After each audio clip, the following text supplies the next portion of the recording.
శ్రీ మానవీ మానచోర సుభాకర వీర నిన్నన్న నేనెవడ నన్ను మాయా పొగట్టల వలన నిజాయితీ మీద అనుమానాలొస్తాయి. అందువలన వలదు. కావలసిన వరములు కోరుము.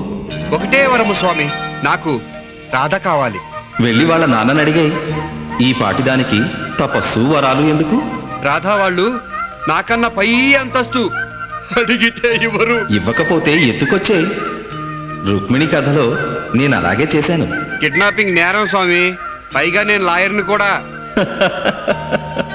అయినా ఈ పెళ్లి పెటాకులు ఎందుకు? హాయిగా దూరం నుంచి ప్రేమిస్తూ ఉండిపో. అందుకున్న పండు కన్నా అందరిది తీపిన్నారా? ప్రేమ పస, పెళ్లి నస. పెళ్లి బోరే అయితే తమరు 8 సార్లు ఎందుకు పెళ్లి చేసుకున్నట్టు? అన్నా, నన్నే సాధిస్తున్నావు. నీకు మాటలతో బోధపడదు, అనుభవించి తెలుసుకో. మంచిది, శుభం. నీకు రాధని ప్రసాదిస్తున్నాను. అదిగో.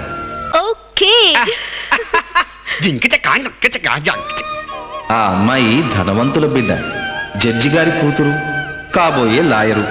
అన్నీ వదిలేసి నీకోసం వచ్చేస్తోంది. చదువు పూర్తి చేయించి నీలా లాయర్ని చేస్తావా? గ్యారంటీగా. ఇదిగో, ఏ లోపం లేకుండా బాగా చూసుకుంటావా? నా ప్రాణం కంటే ఎక్కువగా. ఎక్కువ తక్కువ వద్దు, నీతో సమానంగా. అంత అందాల రాశిని విను. అందాల రాశి అందిపోయాక అందాలు తేడా వస్తాయి. గులాబీకి ముళ్ళు, మొగలి రేకులకి రంపాలు, కలువ పూలకి పీచు నాచు ఉంటాయి. వాటిని కూడా సహించాలి, ప్రేమించాలి. స్వామి, నా గురించి నువ్వేం భయపడకు. నా రాధ నా ఇంటికొచ్చి ఏం చేసినా పూలతో పూజిస్తాను, చీకొట్టిన చిరునవ్వుతో స్వీకరిస్తాను. మంచిది. తేడా వచ్చిందో కాలాన్ని వెనక్కి మళ్లించి పెళ్లి రద్దు చేసి రాధని వాళ్ళ నాన్నారింటికి పంపించేస్తాను. గుర్తుంచుకో, మగాడు ఆడది సమానం. ఏ మొగుడు పెళ్ళం అంతకన్నా సమానం స్వామి. వస్తా.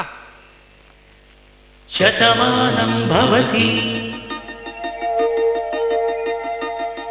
శతమానం భవతి శతమానం భవతి